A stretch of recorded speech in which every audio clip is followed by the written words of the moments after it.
Hi students, good morning. Today we are going to discuss a new lesson, some basic of organic chemistry. Okay.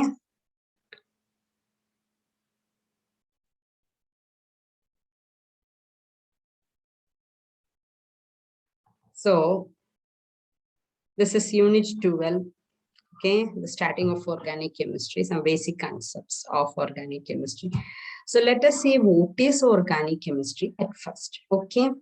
So what is organic chemistry? It is a study of compounds containing carbon. Okay, with the exception of simple compound. There are some exceptions also. We know that all the carbon containing compounds are not organic. Carbon dioxide is not organic. Carbon monoxide is not organic. Carbon carbide, calcium carbonate, calcium carbide, all these are not organic. But there are a lot of organic molecules which contain carbon. So carbon forms a group, a branch of chemistry called organic chemistry. So what make carbon special? Why this carbon is only forming a branch of chemistry called organic chemistry? Carbon has two special properties. What is that? Many properties are there. Among them, two are prominent. Catenation. What is the catenation property? What do you mean by catenation? Catenation means carbon has ability to form bond with its own atom. In a branched form, it can form. In a ring form, it can form. Okay. It will form a long chain, including hundreds and thousands of carbon atoms. Okay. So carbon has a special property, the ability to form chain of atom bonds with its own atom. It is forming bond with its own atom. Understand? That is called a catenation. And it has the ability to form single bond, double bond, triple bond. Okay, so this has that special ability also is there. And it has another property called it forms strong covalent bond. And in organic chemistry, we can see only covalent bond, sharing of electrons. So all the covalent bond that it is forming, that is very strong also. And it has tetravalency. Carbon can bond with the 4 other atoms. This may be carbon itself. Okay. So or other atom also will come. Okay. So carbon has tetravalency. All this makes carbon special, and it created its own branch because it has a lots of organic molecule. So it made its own branch called organic chemistry. Now let us see the electronic structure of carbon. So if you are writing the electronic structure, we know that carbon, what is the atomic number of carbon? Carbon atomic number is 6. So we will write it as 2, 4. So it has to get 4 more electron to get octet. So it will be sharing 4 electrons. So it can form 4 single bonds, right? It will be forming 4 single bond with the other atoms. Here or not. So here 6 proton, 6 neutron inside the nucleus, 2 next to K shell, and in the H shell you can see 4 electron. Okay, so 4 valence electrons are there. So if you are writing the electronic configuration and the orbital electronic configuration, what you are getting? 1s2, 2s2, 2px1, 2py1. 2 single electrons are there in the p orbitals. Okay, so this is the electronic structure of carbon atom. Now let us move to the next. That is first step. F. Fowler synthesized an organic compound in the laboratory that is called urea. So how we can make it? Ammonium cyanate, NH4CNO, when you heat, it converted into urea. So first they made urea in the laboratory, an organic compound. Now let us see the shape of the carbon compounds. So we know that the hydrocarbon, if you take, what do you mean by hydrocarbon? Hydrocarbon means a compound which contain only hydrogen and carbon. Okay, only is very important. If a compound contain only hydrogen and carbon, then it is called a hydrocarbon. That is divided into 3: alkane, alkene, and alkyne. So in alkane consists of only single bond, alkene consists of double bond, alkyne consists of triple bond. That is the difference. So if you consider alkane, for example, CH3, CH3, this is alkene, only single bond is present. So each carbon is having different hybridization actually. So if you are looking at this alkane, you just see how many bonds are surrounding each carbon atom.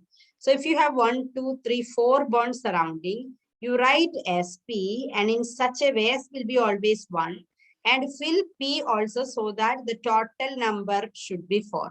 So sp3, so 3 plus 1, 4. So the hybridization on this carbon atom is sp3. You have to count only single bond, don't count double bond, only single bond. Now if you look at this carbon, how many? 1, 2, 3, 4 single bond.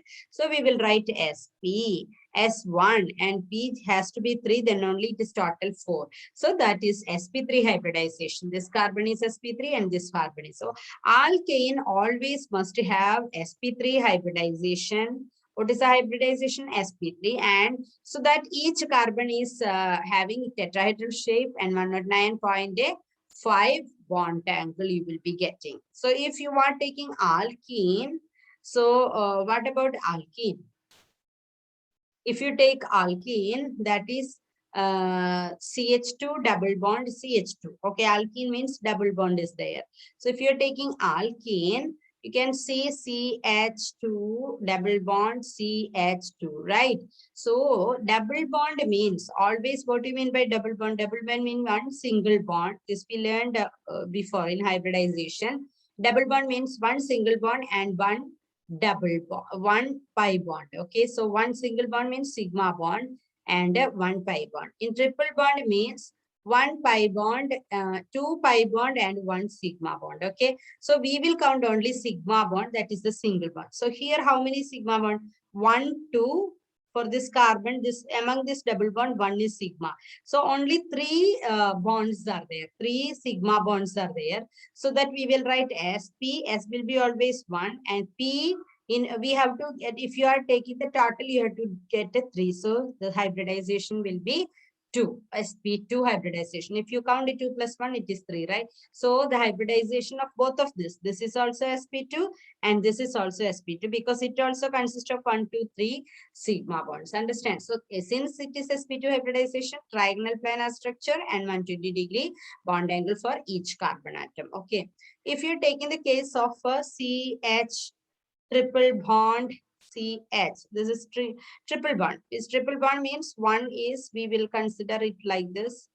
Okay, this is H. So if double bond is there, triple bond is there, these two bond are pi bond and this is sigma. So total 2 sigma bonds are there for each carbon. So our hybridization sp, 1 will come, then only it is 2.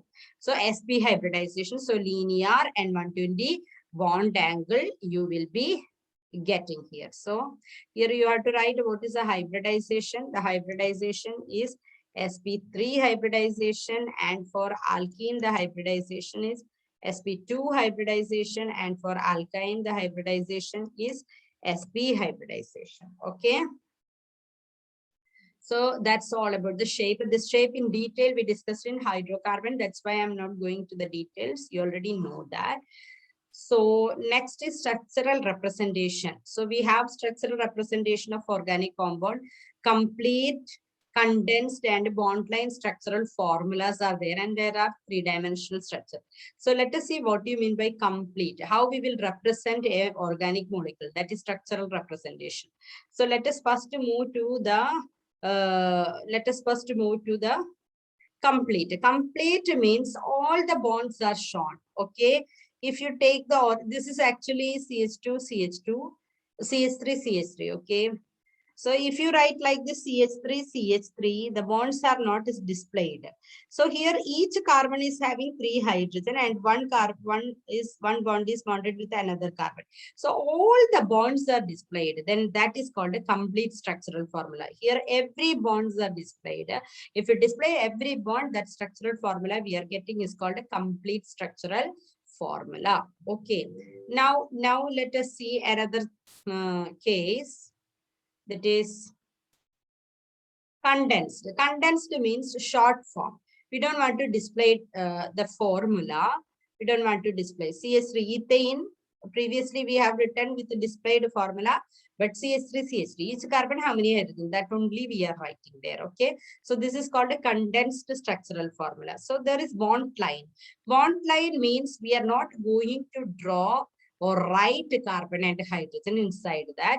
Instead of that, the line only, the bond which is forming, the bond line only we are representing. So here you can see CH3, CH2, CH2, CH3. So 1, 2, 3, 4 carbons. So you cannot draw it like this. If you draw like this, we cannot understand how many carbon is there.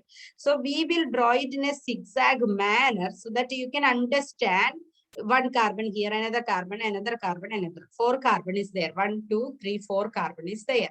So the terminal carbon will be always CH3. Okay, so we are not representing the carbon. They are not representing hydrogen. We are only putting these lines in a zigzag manner so that we will get a shape. This is the one. Okay, this is for the 5 carbon atom hydrocarbon. So this is the one. Suppose there is a branch here, what will happen? We will get a second position, a branch. We will put it like this, one line only. No need to represent hydrogen and the carbon. But atom other than hydrogen and carbon should we should represent it. Let us see that case also. So here, look at this case. In this case, OH is representing here because this is carbon other than carbon and hydrogen in hydrocarbon. So NH bond is displayed. If here also we can see that the Cl you have to write. If double bond is there, we have to represent it like this. Okay, a benzene ring is there like this. C double bond or OH or CH3. So other than hydrogen and carbon, which elements are present, all that we are going to represent in the bond line structure. Okay. And there are 3-dimensional representation. In 3-dimensional representation, how we will represent the line, that solid line, this line, normal line that indicate that in this plane of the paper, this hydrogen is. Okay. And 3-dimensional means that is, it should not be in one plane, right? It is projecting up and down. Okay. So that representation it is. So here you can see a dashed line that indicate that below the paper, this hydrogen is backside of the paper. And this indicate it is facing us. Okay. Above the paper it is. Okay. Towards us it is. So that is 3-dimensional structure. So all the points are not in the plane of the paper. One is projecting backside and one is projecting front side. Okay. Now let us see the classification of organic compounds. So we can classify the organic compound into alicyclic or open chain and cyclic or closed chain. Let us see what is open chain. Open chain means this carbon atom is starting here, ending here. There is no connection between end and start. Okay. There is no cycle formation here. That is called a open chain organic compounds. This is an open chain structure. Okay. It's not a, it is a chain. It's not a closed cyclic. Okay. So next we have another cyclic or closed chain. So cyclic or closed chain, if you are taking, if it is starting from this carbon, it will bonded, this carbon will be bonded with the last carbon. Understand? So there will be a cycle. If you are starting from this carbon, we will end in that carbon itself. So that is called a cyclic or closed chain. Now the cyclic or closed chain, again, we can classify. How we can classify? We can classify it into homocyclic and heterocyclic. Homocyclic means all these consist of, the cycle is formed by carbon only. So everywhere carbon only. In this cycle, the cycle skeleton that is formed by only carbon. All these are carbon only. But if other than carbon something else is there, then it is called a heterocyclic ring. Okay, so you can see that everything else is carbon, and those which is not carbon, that is represented by N. Okay, so pyridine, pyrimidine, all these are example, because instead of the carbon, some places nitrogen is also present. So it is called a heterocyclic. Okay, organic compound. Now what is aromatic? Aromatic means there will be a conjugation of double bond. Alternated double bond will be coming here. So you can see alternated double here, negative. This alternated double bond is there. Either 2 electrons are there, only 2 pi electrons are there, then that is also called what? Aromatic. And here also this one is aromatic, this one is aromatic, this is also aromatic, this is also aromatic. And in detail, you are not learning in this particular chapter what is aromatic. Next chapter, we are going to learn about aromatics. So just understand. So in detail, we are going to learn in another chapter. So what is benzenoid? If a ring is made up of benzene, okay, this is benzene. So benzene with the substituents or two benzene joined together, this is not benzenoid, this part. Okay, so then that compound, that is called a benzenoid. Okay, if that is not made up of benzene, then it is called a non-benzene. Benzene ring is not there anywhere. Okay, so that is called a non-benzenoid. And then what is heterocyclic aromatic? Means it is aromatic, but it consists of atom other than carbon. That is called a heterocyclic aromatic. Okay. And what do you mean by functional group? Functional group is an atom or a group of atoms joined to the carbon chain, which is responsible for the characteristic chemical property. Let us see what are them. If this is R is a carbon chain, into that OH is bonded, then it become alcohol. So OH is called the functional group. Okay. So in alcohol, what is the functional group? OH. In phenol, functional group OH. In either functional group O. Aldehyde is C double bond O H, C double bond this part. And ketone C double bond O. Carboxylic acid C double bond O OH. So these are called a functional group. When they attach to an alkene group, its entire character will change into a different compound. Okay. Now, what is homologous series? Homologous series is organic compound, a series of organic compound which is having the similar characteristics. Okay. So these members of this homologous series are called homologues. Now let us see what are the characteristics of homologous series. They have a general formula, adjacent member. General formula means if you are taking alkene homologous series, you can write that it is having a general formula CnH2n plus 2. Means if it is, you are taking the first member, it becomes C1H2 into 1 plus 2. So you can write CH4 is the first member. If you want to write the second member, you can use this formula, or there is another technique. Is the second member is differ by CH2 group. So you add CH2 to this, so that you will get the next number, that is C2H6.